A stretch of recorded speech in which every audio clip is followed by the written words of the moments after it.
എൻ്റെ മനസ്സിൽ ശരിക്കും ട്യൂഷൻ ക്ലാസ് എന്ന് പറഞ്ഞാൽ ഒരു സ്കൂൾ പോലെ തന്നെയാണ്. പിള്ളേരും ഒക്കെ ആയിട്ട് നല്ല അടിച്ചു പൊളിച്ചുള്ളൊരു സെറ്റപ്പ്.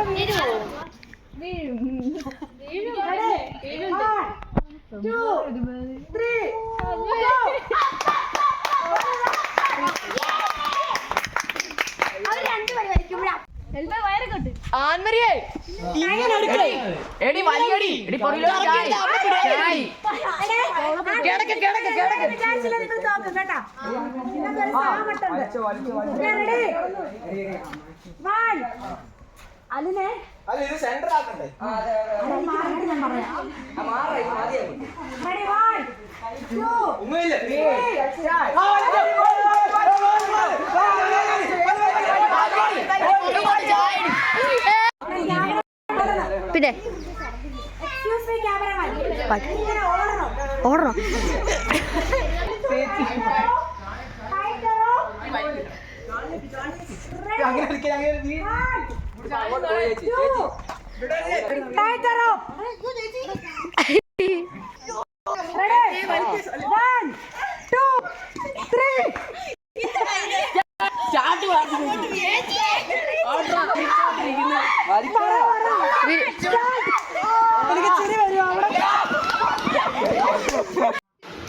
കണ്ടില്ലേ, എല്ലാ വർഷവും ഒരു ദിവസം ഇങ്ങനെ ഒരു അർമാദത്തിനായിട്ട് ഞങ്ങൾ ചൂസ് ചെയ്യാറുണ്ട് കേട്ടോ.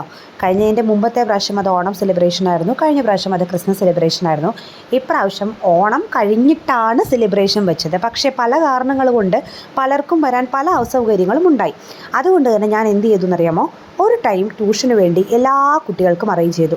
എല്ലാവരെയും ഒരുമിച്ച് ആ ടൈമിൽ വന്ന് കുട്ടികൾ ക്ലാസ്സിൽ വന്നപ്പോഴാണ് അവരറിഞ്ഞത് അന്ന് അവിടെ സെലിബ്രേഷനാണ് നടക്കാൻ പോയതെന്ന്. അത് പക്ഷേ സക്സസ്ഫുൾ ആയിരുന്നു. കാരണം ഒട്ടുമിക്ക പേരും വന്നിട്ടുണ്ടായിരുന്നു. എന്നാലും ഒരു 8 പേരോളം വരാതെയും ഉണ്ടായിരുന്നു. എന്നിരുന്നാലും ഞങ്ങൾ വന്ന പാടെ ഏറ്റവും ഫ്രഷ് ആയിട്ടുള്ള ദംഷഡാസ് എന്ന് പറയുന്ന ഒരു ഗെയിം സ്റ്റാർട്ട് ചെയ്തു. 2 ടീമായിട്ട് തിരിച്ചു, എ ബി. ആ ടീമിൽ നിന്ന് 3 പേരെ വെച്ചിട്ട് സെലക്ട് ചെയ്തു. ഇപ്പുറത്തെ ടീം എ ഒരു സിനിമാ പേര് ടീം ബിയോട് പറഞ്ഞു, അവരത് അഭിനയിച്ച് കാണിച്ചു. അങ്ങനെ മുൻപോട്ടേക്ക് പോയി. എന്തായാലും ഗെയിമിൻ്റെ അവസാനം 2 ടീമിനും സമനിലയായി. അതായത് ടീം എക്കും 3 മാർക്ക്, ടീം ബിക്കും 3 മാർക്ക്. അത് കഴിഞ്ഞൊരു ഇൻട്രസ്റ്റിംഗ് ഗെയിമിലേക്ക് ഞങ്ങൾ കടന്നു. കുളംകരയുടെ ഒരു മോഡിഫൈഡ് വേർഷൻ. എല്ലാവരെയും കൂടെ ഒരുമിച്ച് നിർത്തിയിട്ട് കുളംകരയ്ക്ക് പകരം ഇൻ ഔട്ട് ലെഫ്റ്റ് റൈറ്റ് വെച്ച് അവസാനം ഈ 2 പേര് വന്നു. അതിൽ ദേവു ജയിച്ചിരിക്കുന്നു. അങ്ങനെ അടുത്ത ഗെയിമിലേക്ക് ഞങ്ങൾ പോയി. അടുത്തതാണ് വിസ്പറിങ് ചലഞ്ച്. ഒരു ടീമിലെ എല്ലാവരെയും ലൈനായിട്ട് നിർത്തും. ഒരു ടങ് ട്വിസ്റ്റർ ആദ്യത്തെ ആളോട് ഇപ്പുറത്തെ ടീമിലെ ഒരാൾ പറയും. അത് പാസ് ചെയ്ത് പോയി അവസാനം നിൽക്കുന്ന ആൾ അത് പറഞ്ഞു കേൾപ്പിക്കണം. അപ്പോൾ മറ്റേ ടീം പറഞ്ഞത് അല്ല എങ്കിൽ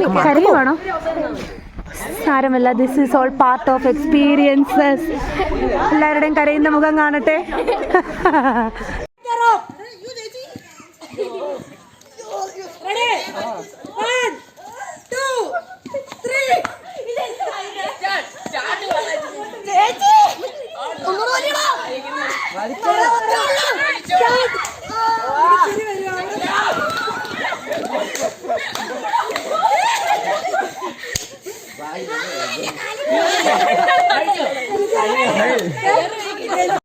പിന്നെ എല്ലാ പരിപാടിയും പോലെ ആസ് യൂഷ്വൽ ഞങ്ങൾ ഓരോ ഗ്ലാസ് തണുത്ത ടാങ്ക് കുടിച്ചു, ഇച്ചിരി ബിസ്ക്കറ്റ് കഴിച്ചു, പിരിഞ്ഞു. അപ്പം ഇത്രയൊക്കെയാണ് എൻ്റെ ട്യൂഷൻ ക്ലാസ് നടന്ന ഓണാഘോഷം എന്ന് പറയാനല്ല, ജസ്റ്റ് ഒരു ലെഷർ ഡേ എന്ന് പറയുന്നത്. എല്ലാവർക്കും ഇഷ്ടമായെങ്കിൽ ലൈക്ക് ചെയ്യൂ.